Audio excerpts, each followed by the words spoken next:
ఎలా ఉన్నారు? బాగున్నారా? అందరికీ శ్రావణ మాస వరలక్ష్మి వ్రత శుభాకాంక్షలు. అందరూ వరలక్ష్మి వ్రతం బాగా చేసుకున్నారని అనుకుంటున్నాను. ఆ రోజు కుదరని వాళ్ళు 3 వారాలు అయిపోయింది కాబట్టి 4వ శుక్రవారం అయినా చేసుకోవచ్చు. ఇక పండగ వస్తుందంటే 2 డేస్ నుంచే హడావుడి మొదలైపోతుంది. ఇక మన మనసంతా కూడా పూజకి ఏం తెచ్చుకోవాలి, ఎలా చేయాలి, ఏమి వండాలి, వాటి మీదే ఉంటుంది కదండి మన ధ్యాస అంతా కూడా. ఇక నేను కూడా ముందు రోజే ఇల్లంతా శుభ్రం చేసేసుకొని శుభ్రం తలస్నానం చేసి పూజా సామాగ్రి మొత్తం క్లీన్ చేసి పూజకి ఏమేమి కావాలి అన్నీ రెడీగా పెట్టుకున్నాను. ఇంకా ఏమేమి కొనాలి అన్నీ కూడా లిస్ట్ రాసుకొని అన్నీ మా వారితో తెప్పించాను. ఎందుకంటే ఏం మర్చిపోయినా పూజ రోజు అప్పటికప్పుడు తెచ్చుకోవడం హడావుడి అయిపోతుంది, పూజ కూడా లేటుగా అవుతుంది. అందుకే మనం ముందుగా లిస్ట్ ప్రిపేర్ చేసుకుంటే ఏమీ మర్చిపోకుండా తెచ్చుకుంటాము. ఇల్లంతా ఇలా క్లీన్గా నీట్గా ఉంచాను. ఎప్పుడు ఇలాగే ఉంటుందనుకోండి. లక్ష్మీదేవి ఇల్లంతా ఇలా శుభ్రంగా నీట్గా ఉంటే ఆ అమ్మవారికి ఇష్టము. అందుకే మన ఇల్లు ఎప్పుడు క్లీన్గా ఉంటే లక్ష్మీ కటాక్షమే కాదండి, మనకి హెల్త్ ఇష్యూస్ ఏమీ కూడా రావు. అష్టలక్ష్మీదేవిగా మన ఇంట కొలువై ఉంటుంది ఆ అమ్మవారు.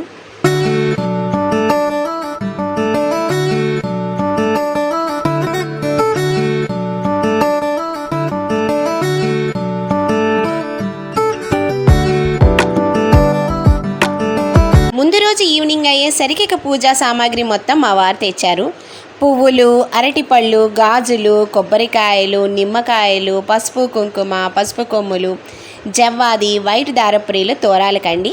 ఇక సెంటు, ఇక గుమ్మానికి కట్టడానికి మామిడాకులు అన్నీ కూడా తెప్పించి రెడీగా పెట్టుకున్నాము. ఇక కొన్ని అయితే ముందుగానే తెప్పించాము, బ్లౌజ్ పీసెస్ అని, ఇక కర్పూరము, అగరబత్తులు అవన్నీ కూడా ఇంకా అన్నీ కూడా రెడీగా ఉంచుకున్నాము. నైట్ అయ్యేసరికి ఇల్లంతా మళ్ళీ శుభ్రం చేసి అన్నీ క్లీన్ చేసేసి ఈ విధంగా పొయ్యి కూడా శుభ్రంగా తుడిచి ముగ్గులు పెట్టుకొని తర్వాత రోజుకి వాయనం ఇవ్వడానికి శనగలు, గారెలకి మినప్పప్పు కూడా నానబెట్టి అన్నీ కూడా రెడీగా ఉంచుకున్నానండి. నెక్స్ట్ డేకి చక్కగా నాని ఉంటాయి కదా. అందరికీ వరలక్ష్మి వ్రత శుభాకాంక్షలు. నేను తెల్లవారుజామునే లెగిసి ముందుగా ఆ ఆంజనేయ స్వామి గోపురానికి అన్నీ చక్కగా జరగాలి, ఏ ఇబ్బంది కలగకూడదని దండం పెట్టుకొని ఇక ఒక్కొక్క పని స్టార్ట్ చేశాను. రోజు కూడా నేను లెగగానే గోపురానికి దండం పెట్టుకుంటూ ఉంటాను. ఇక ఇల్లంతా కూడా శుభ్రంగా క్లీన్ చేసుకొని ఇలా తడి క్లాత్ పెట్టుకున్నాను. శుభ్రంగా స్నానం చేసి ముందుగా అమ్మవారిని, పూజా సామాగ్రిని అన్నిటినీ కూడా గంధం కుంకుమ పెట్టి పూజకు కావాల్సినవన్నీ కూడా ఒక దగ్గర రెడీగా ఉంచుకున్నాను.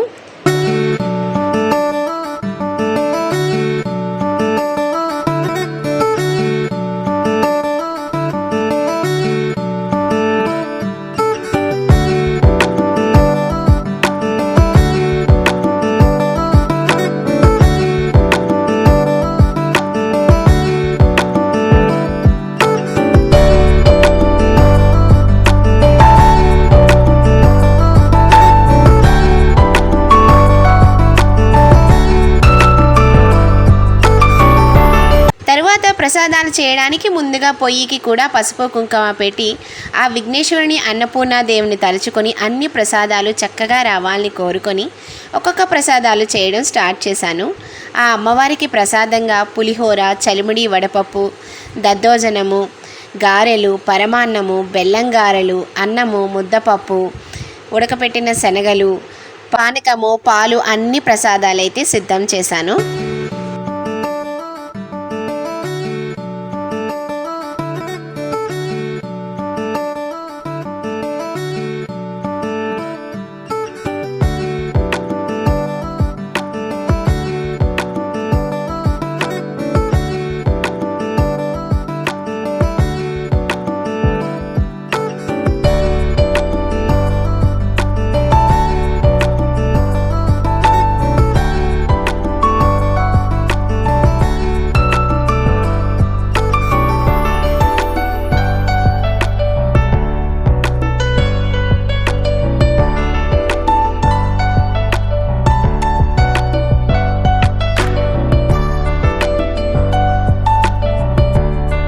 ప్రసాదాలు అన్నీ చేయడం కంప్లీట్ అయ్యేలోగా తెల్లవారింది. ఇక మా వదిన చూడండి ముగ్గు ఎంత బాగా వేసిందో.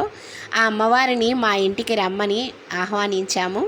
ముగ్గులతో ఇలా పచ్చదనంతో గుమ్మానికి మామిడి తోరణాలతో గుమ్మానికి పసుపు కుంకుమతో అమ్మవారి పాదాలకు పసుపు కుంకుమ పెట్టి ఈ విధంగా అమ్మవారిని అయితే మా ఇంటికి ఆహ్వానించాము.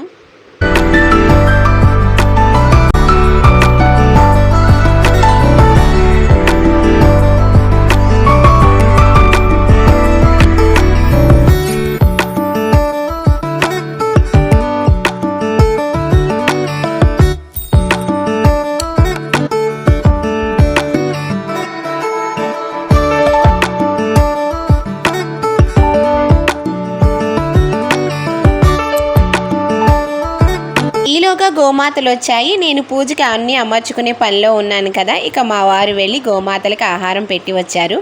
ఆ బుజ్జి దూడ చూడండి ఎంత బాగుందో. మా ఇంటికి రోజు గోవులు వస్తూనే ఉంటాయండి. నేను మా వదిన రోజు వాటికి ఆహారం పెడతాము. అవి తిని మా గుమ్మంలోనే చాలాసేపు ఉంటాయి.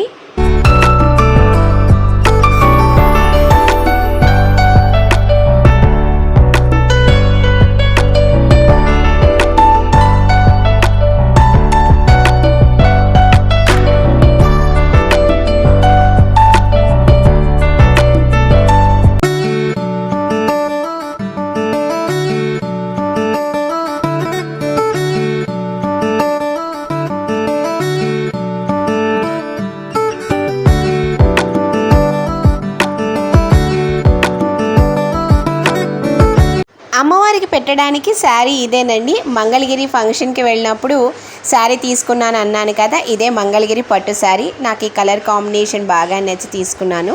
శారీలో బ్లౌజ్ పీస్ కట్ చేసి ఇలా శారీ బ్లౌజ్ లాగా అమ్మవారి దగ్గర పెట్టాను. ఇల్లంతా ఇలా బంతిపూల దండలతో మామిడి ఆకులతో అలంకరించాము. ఆ బంతిపూల దండలు ఆర్టిఫిషియల్ అనుకోండి, కానీ ఫెస్టివల్ లుక్ బాగా వస్తుంది కదా, అందుకే ఇల్లంతా కూడా పెట్టాము. పూజ చేయడానికి ముందుగా పూజా మందిరం శుభ్రంగా చేసుకొని పీఠం పెట్టే దగ్గర పసుపు నీళ్లతో శుభ్రపరిచి పీఠం వేసి దానిపై పసుపు రాసి దానిపై అష్టదళ పద్మం ముగ్గును వేసి దానిపై పసుపు కుంకుమ పెట్టి దానిపై పట్టు వస్త్రాన్ని పరచాలి. పట్టు వస్త్రంపై ముందుగా బియ్యం పోసి దానిపైన కలశాన్ని పెట్టాలి. కలశం ఎలా ఏర్పాటు చేయాలంటే, ఒక చెంబును తీసుకొని దానికి గంధం కుంకుమ పెట్టి నిండుగా నీళ్లు పోసి అందులో గంధం పసుపు కుంకుమ అక్షతలు ₹1 కాయిన్ వేసి దానిపైన ఒక కొబ్బరికాయ పెట్టాలి. ఆ కొబ్బరికాయకి కూడా నిండుగా పసుపు రాసి దానికి కుంకుమ బొట్లు పెట్టాలి. దానిపై ఒక కొత్త బ్లౌజ్ పీస్ని పెట్టి దానికి కూడా పసుపు కుంకుమ పెట్టాలి. నేను అష్టలక్ష్మీదేవి చెంబును తీసుకున్నాను. దానికి 9 పోగులతో తోరం తయారు చేసి పసుపు కొమ్ముని కట్టి దానికి గంధం కుంకుమ పెట్టుకున్నాను.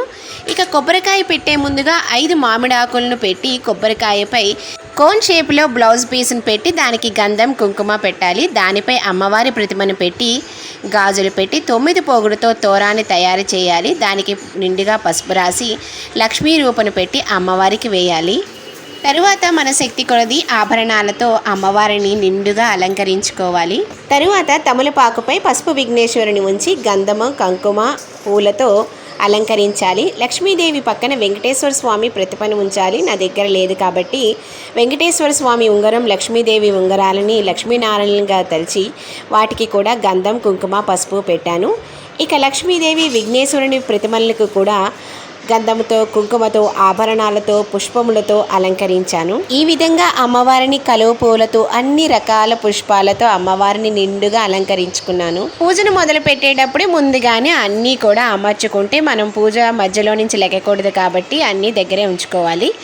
అమ్మవారికి వాయనంగా ఇవ్వడానికి చీర తాంబూలం పసుపు కుంకుమ గాజులు పుష్పాలు ఇక శనగలు, ముత్తైదువులకు ఇవ్వడానికి బ్లౌజ్ పీసెస్ అరటిపళ్ళు తమలపాకులు గాజులు పసుపు కుంకుమ పసుపు కొమ్ములు ఇక అన్ని రకాల ప్రసాదాలు పళ్ళు పుష్పాలతో నిండిన 9 పోగుల 9 ముడుల తోరము ఇక కొబ్బరికాయ అక్షింతలు కర్పూరము దీపారాధనకు ఆవు నెయ్యి నువ్వుల నూనె వాడుకోవచ్చండి. నేను ఆవు నెయ్యి వాడాను. ఇక ఒత్తులు ధూప్ స్టిక్స్ పుష్పాలు ఈ విఘ్నేశ్వరునికి అమ్మవారికి వస్త్రాలు చిట్టి గాజులు వెండి పువ్వులు కాయిన్స్ అన్నీ రెడీగా ఉంచుకోవాలి.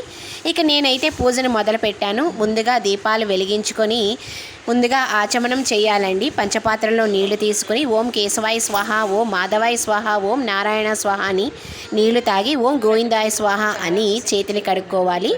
ముందుగా విఘ్నేశ్వరునికి వస్త్రం సమర్పించి ఆ విఘ్నేశ్వరుని పూజించుకోవాలి. తర్వాత అమ్మవారికి కూడా వస్త్రం సమర్పించి అమ్మవారి మంత్రాలన్నీ చదువుకోవాలి. వచ్చు శుక్రవారం నాడు ఈ వ్రతము చేయుట అనాదిగా వస్తున్న ఆచారము. ఆ రోజు మిక్కిలి శుభప్రదమైనది. అయితే శ్రావణ మాసములో పౌర్ణమి ముందు శుక్రవారం వ్రతము ఆచరించుటకు వీలు కుదరని వారు శ్రావణ మాసములు వచ్చే ఏ శుక్రవారం నాడైనా ఆచరించవచ్చును. ఈ వ్రతమునకు 4 వర్ణాల వారు అత్యంత భక్తి శ్రద్ధలతో ఆచరిస్తారు. శ్రీ వరలక్ష్మి దేవత ఆవాహం సమర్పయామి. అథాంగ పూజాం. ఓం చెంచలాయ నమః పాదౌ పూజయామి. ఓం చపలాయ నమః జానుని పూజయామి. ఓం పీతాంబరాయ నమః గురుం పూజయామి. ఓం కమలే నమః. ఓం విద్యాయ నమః. ఓం సర్వోద్భూతహితప్రదాయ నమః. ఓం శ్రద్ధాయ నమః. ఓం విద్యే నమః. ఓం సురభ్యే నమః. ఓం పరమాత్మికాయ నమః. ఓం వాచే నమః. ఓం నవదుర్గాయ నమః. ఓం శ్రీమహాకాళీ నమః. ఓం బ్రహ్మ విష్ణు శివాత్మికాయ నమః. ఓం త్రికాల సంపన్నాయ నమః. ఓం భువనేశ్వర్యై నమః. శ్రీ వరలక్ష్మీ దేవతాయే నమః. శ్రీ వరలక్ష్మీ దేవతాయే నమః. నానావిధ పరిమళ పత్ర పుష్ప అక్షతాన్ సమర్పయ. మహాలక్ష్మీ నమః. పంచమగ్రంథి పూజయామి. క్షీరాబ్ది తనయాయే నమః. షష్టమగ్రంథి పూజయామి. విశ్వసాక్షిణ్యై నమః. సప్తమగ్రంథిం పూజయామి. చంద్రసౌదర్యై నమః. అష్టమగ్రంథిం పూజయామి. హరివల్లభాయ గ్రంథిం పూజయామి. శ్రీ వరలక్ష్మీ దేవతాయే నమః. తోర పూజాం సమర్పయామి. తోరాన్ని అమ్మవారి దగ్గర పెట్టి పూజ చేసిన తర్వాత మన కుడి చేతికి కట్టుకొని కథను మొదలు పెట్టాలి. మా వారు నాకు తోరం కట్టిన తర్వాత కథను చదవడం మొదలుపెట్టాను. వ్రత కథా ప్రారంభం. నైనికారణ్యం సౌనకాది మునులందరిచే సూత మహర్షి ఈ విధముగా అన్నాడు. మునిశ్రేష్ఠులారా, స్త్రీలకు సర్వ సౌభాగ్యములు కలిగజేయ వ్రతము ఒకటి ఉన్నది. దానికి పరమేశ్వరుడు పార్వతీదేవికి తెలియజేయుచున్నాడు. లోకపిస్తుండేది. ఒకనాడు రాత్రి చారుమతి దేవికి కలలో వరలక్ష్మీదేవి సాక్షాత్కరించి, ఓ చారుమతి, నేను వరలక్ష్మీ దేవతను. నీ యందు నాకు అనుగ్రహం కలిగినది. నీవు నా వ్రతము ఆచరింపుము. శ్రావణమాసం పూర్ణమునకు ముందు వచ్చు శుక్రవారం నాడు నన్ను భక్తి శ్రద్ధలతో పూజించు. నీవు కోరిన వరాలను కానుకలను ఇచ్చెదను అని చెప్పి అంతర్ధానమయ్యను. చేయను ఒక పడతగలదు అత్తమామల సేవ అతిభక్తితో చేసి పతిభక్తి కలిగుండు భాగ్యశాలి. జయమంగళం నిత్య శుభమంగళం. వనిత స్వప్నమందు వరలక్ష్మి చేబోయి చారుమతి లేరెమ్మని చేత చెరచెను. చెరచినప్పుడే లేచి మీరెవ్వరని నమస్కరించి పలికెనలి నాక్షితో. జయమంగళం నిత్య శుభమంగళం. వరలక్ష్మిని నేను వరములు నీచ్చేను. మేలుకొలవే చారుమతి మేలుగాను. కొలిచినప్పుడు మెచ్చి కోరిన రాజములు వరములానిచ్చడి వరలక్ష్మి. జయమంగళం నిత్య శుభమంగళం. మమ్మీల జనని సౌభాగ్య లక్ష్మీ రావమ్మ. నిండుగ కరముల బంగారు గాజులు ముద్దులొలుక పాదమ్ముల మువ్వలు గలగలగలమని సవ్వడి చెయ్యగ సౌభాగ్యవతుల సేవలు నందగ సౌభాగ్య లక్ష్మీ రావమ్మ. మమ్మీలు జనని సౌభాగ్య లక్ష్మీ రావమ్మ.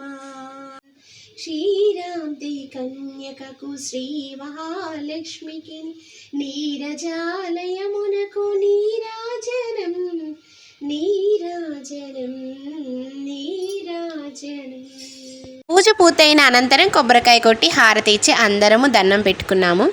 అమ్మవారి పూజ అయితే మటుకి చాలా చక్కగా జరిగిందండి. అమ్మవారిని అలా చూస్తూనే ఉండాలనిపించింది. ఆ దీపాల వెలుగులో అమ్మవారు చక్కగా నవ్వుతూ నిండు ముత్తైదువులుగా మా ఇంట కొలువై ఉన్నట్టు అనిపించింది. తర్వాత కృష్ణయ్యకు తులసమ్మ దగ్గర కూడా పూజ చేసుకుని అమ్మవారి దగ్గర ఇల్లంతా కూడా ధూపం వేశాను. అమ్మవారికి ధూపం అంటే చాలా ఇష్టం, అందుకే నేను బాగా ధూపం వేశాను. ఇక తర్వాత దేవుడి మందిరం కాసేపు క్లోజ్ చేయాలండి. ఎందుకంటే మనం పలహారాలు అన్నీ పెడతాం కాబట్టి అమ్మవారికి నైవేద్యం స్వీకరిస్తుంది కాబట్టి కాసేపు తలుపులు మూసి ఉంచాలి.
మా వారితో నుదుటిన కుంకుమ పెట్టించుకుని కాళ్ళకి నమస్కరించాను.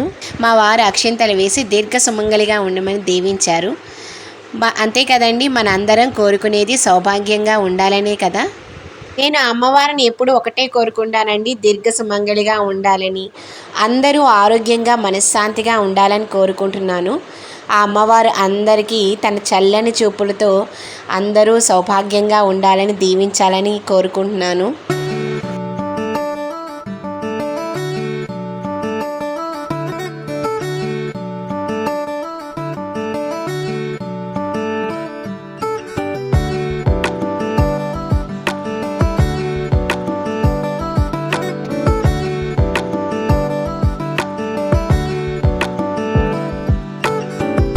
తరువాత ముత్తైదువులందరికీ వాయనం ఇవ్వడానికి శనగలు, తాంబూలం, పసుపు కుంకుమ, గాజులు, పుష్పాలు, గంధము, కుంకుమ, అక్షింతలు అన్నీ కూడా రెడీగా పెట్టుకున్నాను. మరి మా ఇంటికి ఎవరెవరు అమ్మవార్లు వచ్చి తాంబూలం తీసుకున్నారు, అందరం కలిసి ఎక్కడికి వెళ్ళాము, నేను ఎవరెవరి ఇంటి దగ్గరికి వెళ్ళి తాంబూలం తీసుకున్నానో నెక్స్ట్ వీడియోలో చూద్దామా. నచ్చిందా వీడియో? నచ్చితే ప్లీజ్ లైక్ చేయండి, షేర్ చేయండి, సబ్స్క్రైబ్ చేయండి. సుసీనాగ్ తెలుగు వ్లాగ్స్ బెల్ ఐకాన్ ఉంటుంది, దాన్ని క్లిక్ చేసినట్టయితే మా నోటిఫికేషన్స్ అన్నీ వస్తాయి. ఆ అమ్మవారు అందరినీ చల్లగా చూడాలి, అందరినీ దీర్ఘ సుమంగళిగా వర్ధిల్లాలని దీవించాలని కోరుకుంటున్నాను. Thank you for watching. శ్రీమాత్రే నమః. శ్రీమాత్రే నమః. శ్రీమాత్రే